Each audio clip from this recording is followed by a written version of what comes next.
방학이 긴 겨울은 아이들의 키를 키울 수 있는 최적의 기회입니다. 성장을 방해하는 요인이 음식인지 운동 부족인지를 파악하고 부족한 부분을 체계적으로 보충해 줄 수 있어서입니다. 균형 잡힌 성장을 위해서는 골고루 잘 먹는 게 중요합니다. 하지만 탄수화물 위주로 무조건 많이 먹는 것은 오히려 독이 될 수 있습니다. 특히 영양가 없이 칼로리만 높은 음식을 피해야 하는데 인스턴트 음식과 과자, 탄산음료를 조심해야 합니다.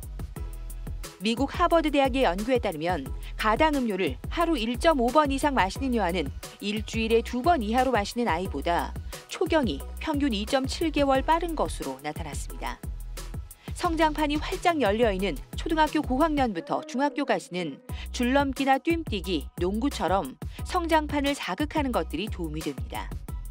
하지만 어느 정도 성장판이 닫혀가는 고등학교 시기에는 척추뼈를 늘릴 수 있는 스트레칭 위주의 운동이 좀 더 효과적입니다. 이미 소아 비만으로 걱정하는 경우라면 운동 트레이너에게 맡기는 것도 필요합니다. 소아 비만은 성인 비만, 여러 가지 심혈관계 합병증이나 대사증후군으로 이어질 수 있고, 요새 소아에서도 비만으로 인한 여러 합병증이 쉽게 당뇨나 지방간, 고혈압 많이 생기고 있거든요.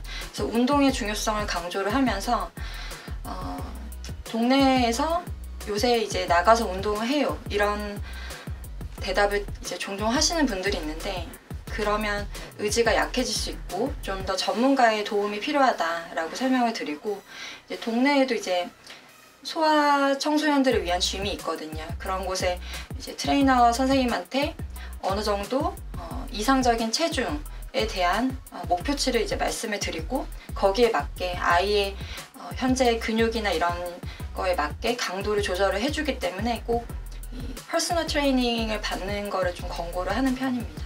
그리고 줄넘기 같은 것도 주기적으로 할 수 있게 태권도나 이런 거를 이제 권고하고요. 아이의 성장이 잘 이루어지고 있는지 파악하려면 엑스레이를 통해 뼈 나이와 성장 패턴, 성장 속도의 이상 유무를 확인해야 합니다.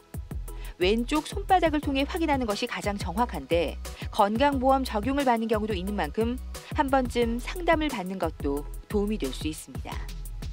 우유나 두부가 성조숙증을 촉진한다거나 성장 호르몬 주사가 뼈의 기형을 유발한다는 등 과장된 정보가 떠돌지만 결코 사실이 아닙니다.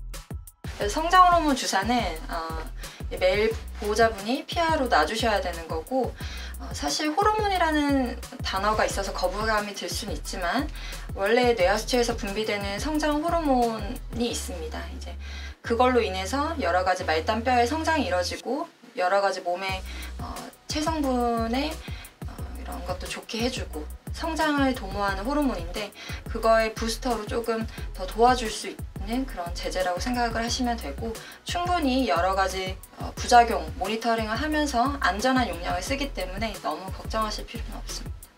최근 대한성장의학회에서는 아이의 성장과 체중이 통계학적으로 어느 정도인지 확인할 수 있는 무료 사이트를 열었습니다. 뼈 나이를 고려하지 않은 기초적인 자료지만 우리 아이가 전체 중에 어느 정도쯤에 위치하는지 통계학적인 정보를 알 수 있어 병원에 가기 전 기초 자료로 도움이 될 수 있습니다.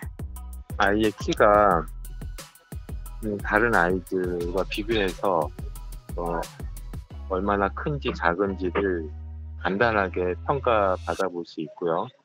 또 체중에 대해서도 과체중인지 아니면 또 너무 적게 나가는지 그런 것도 쉽게 평가받아 볼 수 있습니다.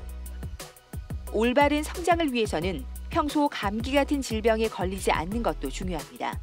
감기에 걸리면 수면의 질과 식욕이 떨어지기 마련인데 몸속 바이러스와 싸우느라 성장에 필요한 에너지가 부족할 수밖에 없습니다. 또 충분한 수면도 중요한데 아데노이드 비대증 등으로 코를 곤다면 반드시 치료하는 게 좋습니다.